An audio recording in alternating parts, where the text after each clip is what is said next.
Tshisekedi, président de l'Union africaine, prend part ce mardi à la cérémonie d'investiture de son nouvel homologue zambien Hakainde Hichilema. Avancer malgré les pesanteurs constatés. Difficile entente dans la désignation des animateurs de la Commission électorale nationale indépendante. André Mbata, président de la commission paritaire, décide d'avancer malgré les caprices des uns et des autres. Il promet de déposer son PV à l'Assemblée nationale cette semaine. La RTNC en grève depuis ce matin. L'intersyndicat de ces médias publics a notifié le directeur général AI d'un préavis de grève de 6 jours. Merci d'être avec nous sur Télé 50. Madame, Messieurs, c'est l'heure du journal. Le président de la République, Félix Tshisekedi, va prendre part à la cérémonie d'investiture de Hakainde Hichilema en Zambie. Déjà, la délégation congolaise, composée du conseiller principal du chef de l'État en charge des questions diplomatiques, est arrivée à Lusaka depuis hier. Après l'Ituri, Samalou Konde est arrivé à Beni au Nord Kivu hier. Le Premier ministre est en mission humanitaire et d'évaluation de l'état des sièges décrété dans les provinces du Nord Kivu et de l'Ituri.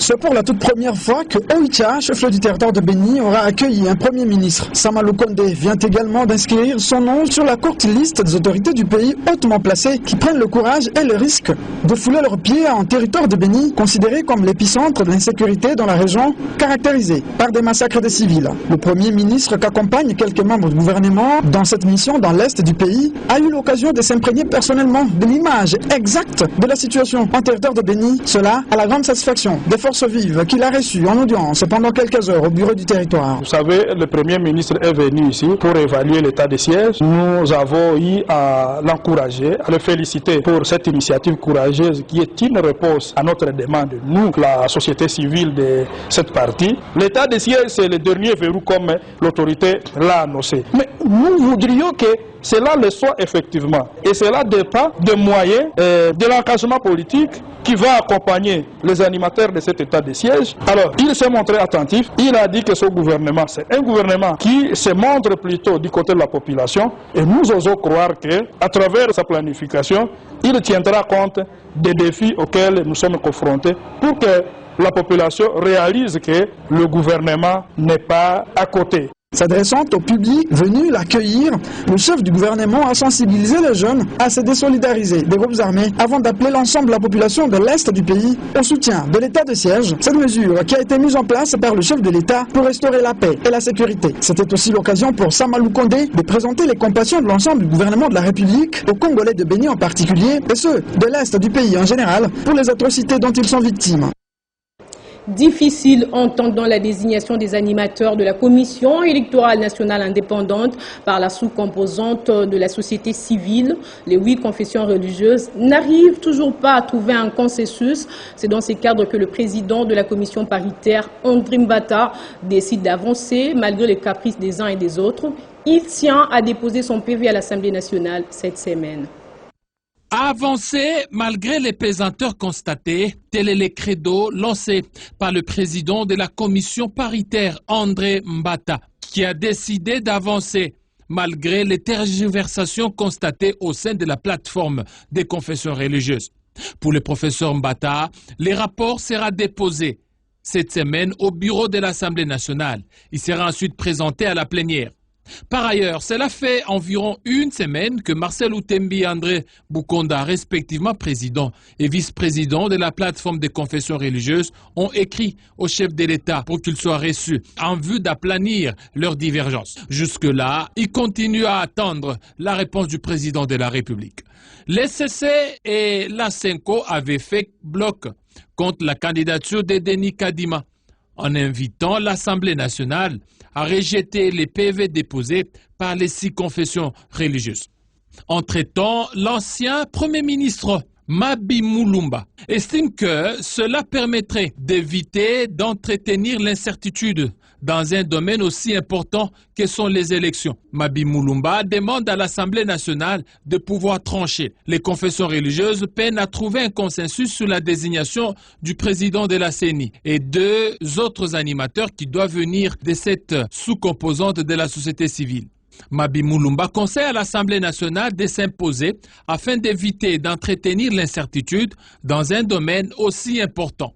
Au lieu de traîner et éloigner la solution, l'Assemblée nationale devrait prendre toutes ses responsabilités. Ce professeur d'économie appelle la Chambre basse du Parlement à se référer à l'histoire en prenant cette décision. Il rappelle que même le temps de l'abbé Apollinaire Malumalu, les catholiques et les autres confessions religieuses n'étaient jamais arrivés à un consensus. Pour Mabi Mulumba, aussi crucial que soit la question de la CENI, ne peut pas cependant cristalliser toutes les énergies nationales pour le peu de temps qui reste du quinquennat du président Félix Tshisekedi.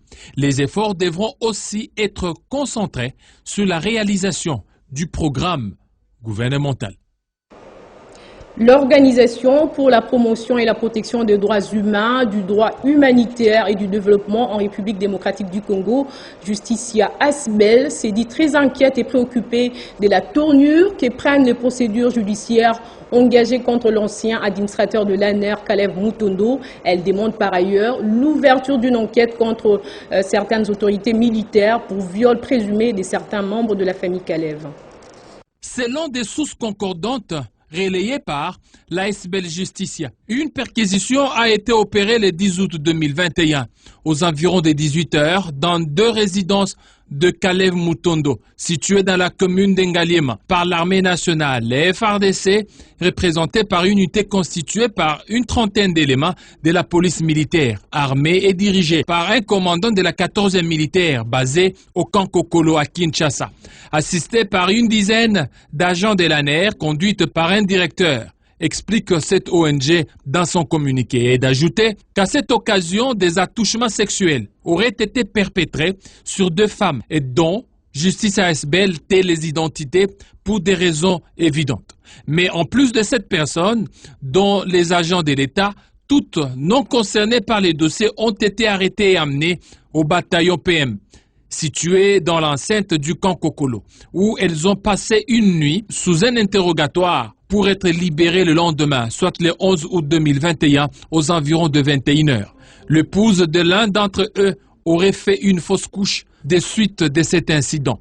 Justicia Asbel précise que toutes les personnes arrêtées ont attesté auprès d'elles n'avoir pas vu aucun mandat de perquisition des mains de ces forces de l'ordre qui ont perquisitionné ces résidences. Pour ce qui est de l'affaire en cours devant la justice congolaise contre l'ancien administrateur général de l'ANER, cette organisation de protection des droits de l'homme exige que l'affaire reste vraiment judiciaire et que l'armée nationale ou n'importe quel autre service de l'État ou autorité politique ne puisse s'y inviter au risque de crédibiliser la thèse d'un acharnement politique. Elle demande également aux organisations de la société civile nationale et internationale de suivre de près les différents cas de violation des droits de l'homme dans cette affaire de Kalev Mutondo, afin de s'assurer que toutes les règles procédurales sont bien respectées. Je le disais en titre, la radio-télévision nationale est en grève depuis ce matin. C'est à la suite du préavis des sous-jours précédemment émis par l'intersyndicale de ces médias publics. Les syndicalistes qui estiment avoir échoué à établir un contact fructueux avec les dirigeants affirment avoir écrit 5 fois sans succès au directeur général AI. Vanek Mounipolé était sur place. Après l'expiration du préavis donné au comité de gestion, les agents et cadres de la radio-télévision nationale congolaise ont débuté le mouvement de grève de ce mardi 24 août. Et ce malgré l'appel de la délégation syndicale à suspendre immédiatement ce mouvement. Cette responsabilité implique non seulement les gestionnaires accusés de détournement, mais aussi le gouvernement qui reste passif dans le suivi des conditions sociales des agents de cet établissement public. Il y a une très mauvaise gestion au quotidien à la RTNC. L'IGF est sur place, des détournements sur détournements. Quand nous on mène des actions pour qu'on puisse augmenter le salaire des travailleurs, les mandataires sont accrochés, ils s'octroient, ils se paient le luxe de s'octroyer des primes indûment, des émoluments indus sur les salaires des travailleurs. calmer la tension après cette grève déclenchée, les syndicalistes veulent rester autour d'une table avec le gouvernement pour trouver la solution idoine à leurs revendications. Le Premier ministre ou le chef de l'État, ce sont les deux seuls à même de convoquer en urgence une réunion autour d'une table. Au cours de cette réunion, on va donner des solutions aux préoccupations, aux revendications que nous avons soulevées dans les innombrables lettres qu'ils ont. Les agents et cadres gardent encore l'espoir et pensent que cette fois-ci, les autorités vont s'impliquer pour une réponse durable. Les agents sont devenus comme les ouvriers dans une maison de quelqu'un. La RTNC n'est pas gérée. Le conseil d'administration, on ne sait pas pourquoi on a placé le conseil d'administration à la RTNC.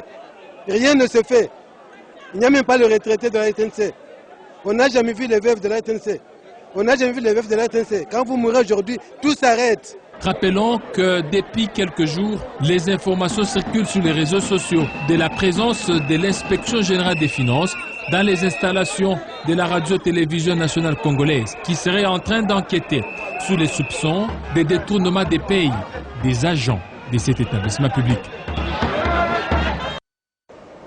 Au Nord Kivu, au moins 44 pirogues des pêches prohibées ont été respectivement incendiées par la force marine congolaise dans les localités de Vichumbi et Nyakakoma, dans les territoires de Rutshuru. Les autorités congolaises disent vouloir assainir et réglementer la pêche sur les lacs Édouard après le lancement de la patrouille conjointe entre la RDC et l'Ouganda. Selon les services de sécurité, il s'agit d'un appui aux services techniques de l'État afin d'encourager et exhorter les pêcheurs congolais à se mettre en ordre afin d'éradiquer une fois de plus, une fois pour toutes, la pêche illicite. Au Sud Kivu, en vue de se rendre compte de l'évolution de la pandémie du coronavirus, le gouverneur de province Théo Ngwabidje Kassi a fait la ronde des structures des prises en charge de la Covid-19. Sur place, il a sensibilisé sur les dépistages rapides. La quasi-totalité des structures de prise en charge des patients de la Covid-19 ont connu la visite du gouverneur du Sud Kivu, Théo Ngwabidje Kassi, pour s'enquérir de l'évolution des traitements et recueillir leurs desiderata afin de favoriser des conditions optimales. À l'hôpital de Panzi, l'autorité provinciale a tout d'abord reçu du prix Nobel de la paix 2018, Denis Mukwege, des explications sur le fonctionnement de sa structure médicale en cette période de pandémie avant de brosser succinctement le tableau épidémiologique du coronavirus. Ils ont ensuite visité en équipe restreinte les blocs où sont internés les patients positifs au Covid-19 et qui suivent les traitements normaux. Bien avant cela, Théo Ngwabidje Kassi s'est également rendu à l'hôpital provincial général de référence de Bukavu où il s'est adonné au même exercice. Sur place, il a été constaté une légère diminution de la prévalence, même si le gouverneur Théo Ngwabidje ne veut pas pour autant se réjouir car les gestes barrières doivent scrupuleusement être respectés pour arriver à 0 cas positif de Covid-19 dans la province du Sud Kivu. Ici aussi, une visite guidée aux malades s'est faite et il faut le dire, leur état de santé s'améliore peu à peu. Puis, direction la clinique Saint-Luc, où tout un étage que cette structure a réservé à plus ou moins 80 malades de la Covid internés pour faciliter une bonne prise en charge à travers une équipe permanente assignée spécifiquement à cette catégorie, a fait savoir l'un des responsables qui en a profité pour exposer au chef de l'exécutif provincial les difficultés auxquelles ils font face, notamment l'approvisionnement en bonbonnes ou concentrateurs d'oxygène pour les patients sous respirateur. Les mêmes explications lui ont été données au centre hospitalier Biopharm, où il a également abordé, comme partout ailleurs, le protocole utilisé pour le traitement.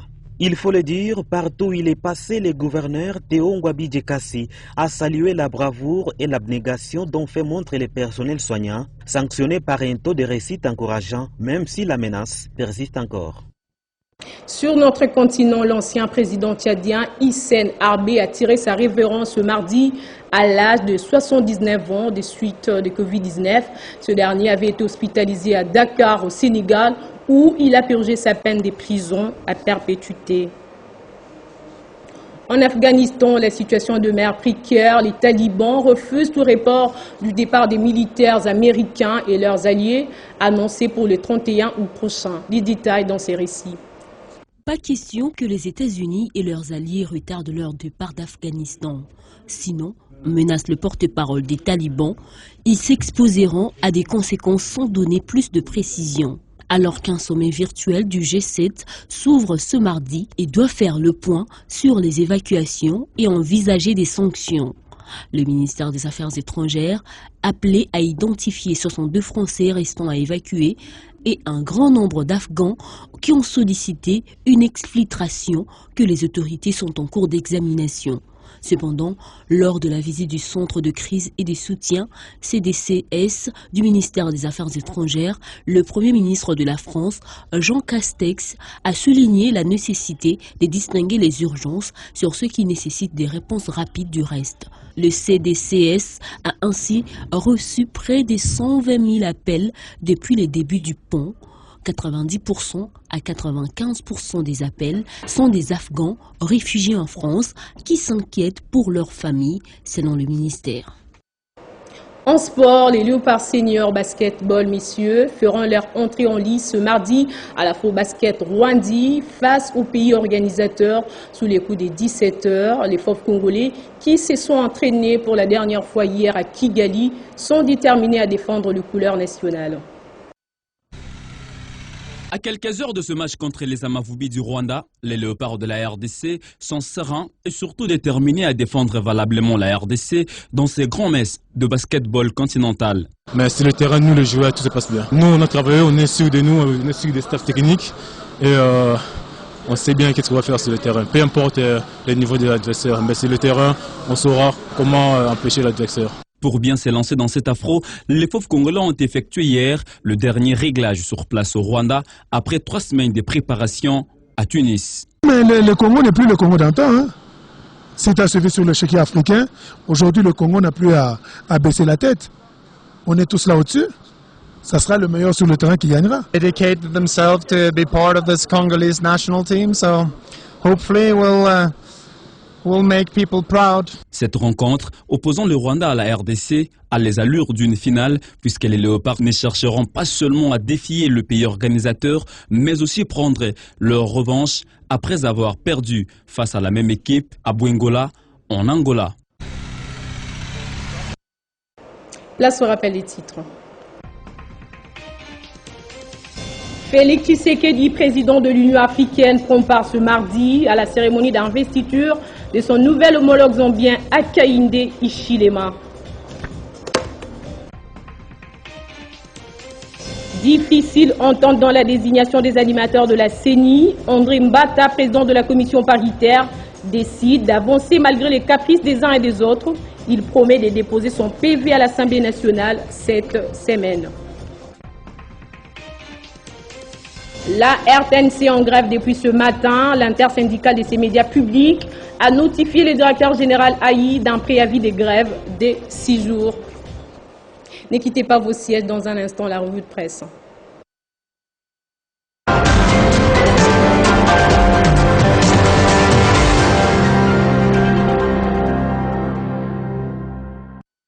Bédrine Kenge qui me rejoint de l'autre côté du studio. Bonjour et bienvenue Bédrine. Bonjour et merci Jenny Kaimbe.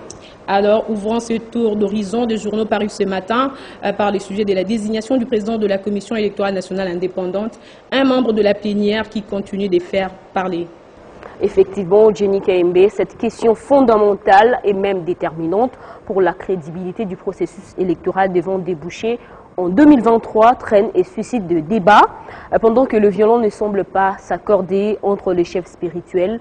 La commission mixte paritaire de l'Assemblée nationale chargée d'examiner les dossiers de chaque candidat de la sous-composante de la société civile annonce que son rapport sera déposé cette semaine au bureau du président de la Chambre basse du Parlement, pointe le potentiel point CD. Ce rapport sera ensuite présenté aux députés nationaux lors d'une plénière, souligne ses quotidiens en ligne. Et à ce niveau, Mabi Moulumba, cité par 7 sur 7.CD, estime qu'au lieu de traîner et éloigner la solution, l'Assemblée nationale doit s'imposer. Ce point de vue du professeur Mabi est partagé également par 71 organisations de la société civile. Selon 7 sur 7.CD, dans un autre titre, ces organisations composées des enseignants, des syndicats, des mouvements sociaux et citoyens et autres invitent à leur tour la Chambre basse place du Parlement à prendre une sage décision pour éviter une crise au pays.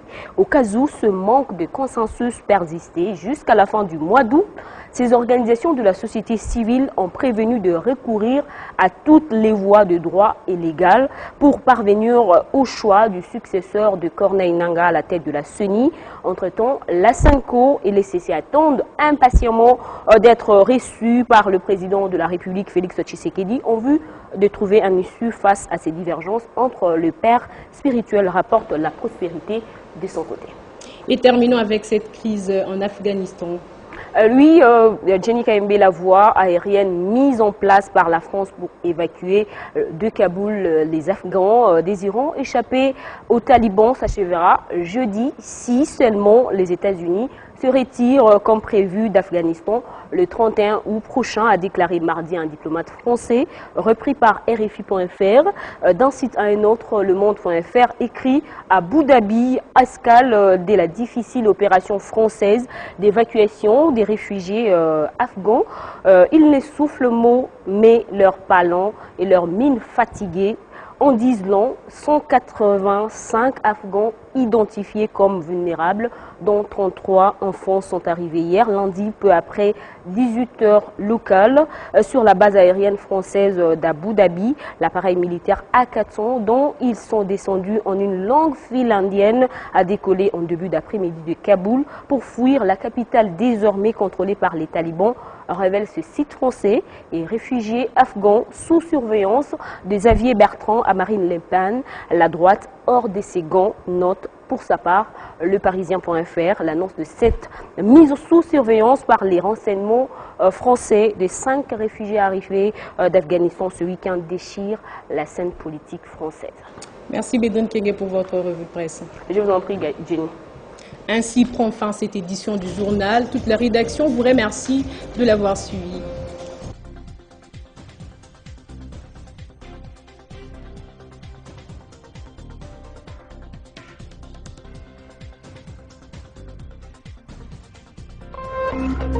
Téléchargez les infos Télé 50 sur www.tele50.cd.